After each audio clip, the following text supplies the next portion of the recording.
What is up, guys? It is the Sound Alchemist here with Gersh 1. and we're back at it to answer your questions in another episode of For the Greater War. This is a video series where we answer the questions left by you, the viewer. If you have a question for us, simply comment down below. Put question in front of your question because we get to those questions first. And yes, Nurgle has corrupted the youngster. Yes, I'm cold as hell right now. So this question comes from Dragon Punch 903. Are horses still a viable tool of war in 40K universe? They have tanks, dreadnoughts, even titans. But some Imperial Guard units use horses, so they must be important for something, right? Yeah, I think so. I feel like every tool has its use in the 40K universe. Obviously, if you're going to go charging against some freaking Space Marines, maybe horses aren't the best tool. Right. But when you're like in some kind of terrain that's advantageous where like tanks can't go in there, horses are going to be really viable. Yeah, and you got to remember that a lot of worlds are different than your technologically advanced hive worlds. Mm-hmm. You have feudal worlds, you have agri worlds, where like if an incursion or if some type of rebellion happened in these worlds, a horse, or what are they called? Rough Riders. There you go. The Rough Riders would do really well because they're fighting enemies who also have very limited resources and weapons. Mm-hmm. So yeah, horses are integral in the type of environments you are, but obviously you're not going to bring a horse to a Titan fight. You could. You could. Yeah. Wazdaka brought a bike, and he destroyed the Titan. That's right. And you also have to remember too that those horses are different. Like Yeah. if you look at the Death Corps of Krieg horses, the horses from Krieg, like they have claws and stuff. Yeah, It's they're badass. like they're weird. Yeah. But if you want a really good example of horses being used in the 40K universe, Caliban, the homeworld of the Dark Angels, they used to have the Knights of Caliban, and they were basically knights that we know of, like King Arthur, that kind of thing. Yep. And they fought demons. Demon like lions and shit. Next question. Morton Sando, why don't orc death pilots outgrow their vehicle as an orc grows bigger if they're not beaten up? So I guess so orcs do get bigger the more they fight and they win. Yeah. But is it different if they're piloting something because they're technically not fighting themselves?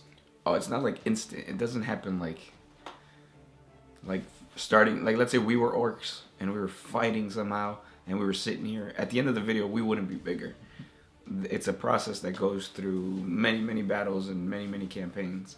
So the standard height of an orc is around, 7 feet? Yeah, because it's about the size of a space marine, right? Yeah, 7 or 8 feet. And then after that, most of them die. So like a war boss, he wouldn't ride a truck. He could, but he would ride in the back. He would ride a battle wagon or a stompa or something like that. Or, yeah. So it takes time. Times, yes. So let's say you're a big bad war boss using like a Gorkanaut and you've survived for like hundreds of years. Well, then you just build the Gorkanaut bigger, right? Yeah, exactly. You'll get a new weapon. Because that's what orcs want to do. They want everything to be more killy, too. There's even, like, the, what's the guy? The Beast Arises orc. He was the size like King Kong. Right, that's pretty badass. So he wouldn't be able to ride a truck, obviously. He'd use trucks as like skates. Yes. Next question comes from Noximus Jamaicanus. Why do you think Godschool didn't finish the fight on Armageddon? He had a vision. So if you check out our 40 Facts video on him, he had a vision. Kind of like That's So Raven. Yeah. He had a flashback and he just froze there for a second. And then Gork and Mork were telling him leave. So he ended up leaving, but he didn't know where to because Gork and Mork weren't specific. So he gathered a bunch of warp heads, or what are they called? Weird boys. Weird boys. And they channeled their Wa energy, and then they gave him a vision. They all died, but they gave him a vision to go to the Octurius sector and wage a war there. So his prophecy, or he is the prophet, and he needs to get 5 huge walls going in order for Gork and Mork, in order for the universe to be consumed by, what's that thing called? Ragnarok, I think it was called. Which why It has a Fenrisian name, no idea. But yeah. It's pretty cool. So far he's got one Wog, an Armageddon, and then he's got the second one in the Arcturus sector with the Tyrannids, yeah. There's 3 more, guys. Next question. This one is by The Good Musicful. If time flows differently in the warp, is it possible for the Chaos Gods to influence things that already happened? Like Zinch, kind of. Yeah, I mean, yes and no. Yeah. Well, yeah, so time travel is, because that's what it is, right? Right. Time travel is a little difficult to understand for just like normal people, because to like Zinch, he lives where there is no time. The warp is no time, and it's different. It's separate from the actual reality, and he sees it as a web and stuff like that. Right. Can he manipulate time changing things? Yes, but not to the extent of like he's super powerful in that. And then there's a whole Ordo that deals with chrono, time travel, and all that stuff. Yes. There's a freaking Necron Cryptek that he's all about going back in time, changing things. But usually the things he changes somehow always gives him that same result. So he keeps going back in time, trying to destroy like a Space Marine chapter. But then it turns out that there was a few survivors and they came back. So just like Groundhog Day. Mm-hmm. Bill Murray's in there too. Yeah. I've actually never seen Groundhog Day. Damn, you need to like relive your life. Next question comes from Adeptus Custodes. Do any of the races of 40K use slavery? P.S. I know the Orcs and the Necrons use slavery, but does the Tau and the Eldar? Oh yeah, Tau use slaves like no other. You could say that all the allied forces in the Tau Empire are slaves, because they're probably being controlled one way or another by the Ethereals, and thus they're being used as like throwaway soldiers, grunt work, that kind of thing. Yep. And then the Eldar, no. As far as I know, Eldar don't really, unless they're Dark Eldar. Yeah. Yeah. Next question. This one is by Flippy211. Could you tame a non-hive mind controlled Tyrannid? So like as a pet? Oh. Because if they're not tied to hive mind, they resort back to their instinctive behavior. Yep. So by that means, kind of? Yep, you can. Orcs do it all the time. Yeah, that's right. They ride like carnifexes and stuff. Yep, as long as it's not a synapse-producing creature. Yep, yep. Next question comes from John. And you have a really long one. John Cookwoodham. If there's enough Tau believing in the greater good, will there be a Chaos God Tau?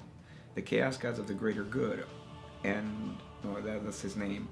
And if yes, could there be a greater demon of the greater good, like Farsight, Shadow Sun, or Okais? No, that will never happen, because in order to create a god, this would have to happen in the warp. The warp would use up all this emotion, all the praise for the greater good, to create this god. But the Tau have little to no psychic presence in the warp. So if this were to happen, it would take billions more Tau, billions more praises, and maybe you'll get like a really, really weak god. There's no way of it happening, mainly because they don't have any warp presence. Exactly. I said that twice. This one's by That Fish Guy 95. This one's more aimed towards you. Oh. Will there ever be enough DACA? Once God School gets his 5 WAs going, yes. That's a lot of DACA. Next question comes from Marcel Goussard. What's the best and worst way to die in 40K? Best way to die would be... I think it would be by an assassin. Yeah, because you don't see it coming. Yep. And then the worst way to die is by Eldar flaying you, and then Dark Eldar flaying you, and then keeping you alive as long as possible, just to watch you bleed. Mm-hmm. That's really good. Damn. Worst way to die for me would be getting eaten by the Necron scarabs, because you're like little metallic bugs and they're gonna take tiny pieces out of you all at once. It's like in The Mummy. Yeah, that's exactly what I was thinking of. Not the one with Tom Cruise, the one with Brendan Fraser. The good one. Well, I mean, we were kids, I guess, right? Yeah, and it's nostalgia getting in your head. And then the worst way to die would probably be getting eaten by Tyrannids, because there's a bunch of them and you're going to be torn apart. So it's basically the same thing as I said in the first one. Yes. Yeah. Next question. Crash 1001. Can we get a comparison to the Primaris Marines to that of the Thunder Warriors? They seem similar in strength and performance, and a breakdown comparison would be pretty cool between these two. We could do that. We can create a video like comparing the Thunder Warriors, the Adeptus Custodes, Space Marines, and the Primaris Marines. Mm-hmm. But just like a quick answer. The Primaris Marines are much more tactical. Yeah. The Thunder Warriors were just brute warriors, capable of like getting their arms chopped off. And they'd still keep on They fighting. keep still fighting, yeah. The Space Marines can do that too, but they can take more punishment. Exactly. Think of Algren Space Marines. That's what they'd be like. Yeah. Next question comes from Jacob Masilik. Oi, who would win? A wholesome green Chad orc race? Who's Chad? I don't know. Or all them speechy Marines in one glorious battle?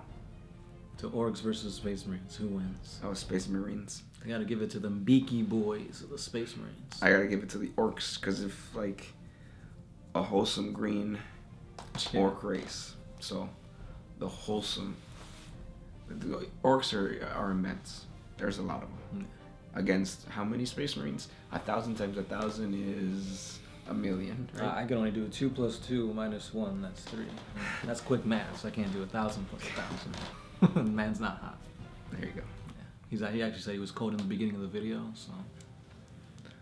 So you got man's not hot over here, and then you got me sweating because I'm super hot, boy. That's crazy. And then They should do a rap battle. They do. They have one? No, they don't. Oh. In my mind, in my heart, they do. If you know what we're talking about, good for you. If you don't, you probably stop watching by now. Get your meme games up, guys. Next question. Last question. Last question. Uh-oh. I gotta get a good one. Man's not hot. He's not. Did we answer the other one? Yeah, I think we did, right? Yeah. Okay. If not, I got one. All right, go ahead, man. Morton Sando. Oh, I know that guy. Why don't orc deaf reader pilots... Oh, wait, no, hold on. Why don't orc deaf dreads pilot outgrow their... Oh, that's the same question. Sorry. All right, the good musicful. That's the same one you read. Yeah, all right, I got one. Daniel Peak. Why do you guys say squats are all gone when the 6th edition core rulebook clearly says that the remainder of this race was absorbed into the Imperium? 6th edition and not 8th edition. They tend to sometimes rewrite things, so they tend to retcon a lot of stuff in the lore. I have to go through the 8th edition rulebook again, see if maybe that's still in there. And then they forget to edit, and then they're like, oh shit, we kept that in. Oh well. Here, by this chapter approved. That's how it should be. Yeah. Well, those were the questions for today. Thank Yep. you so much for commenting them down below. Yeah, we do this a couple of times a week, so keep asking those questions if we didn't get to your question today.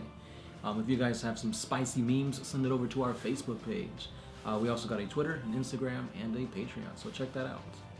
As always, First one. Sound Alchemist, signing out.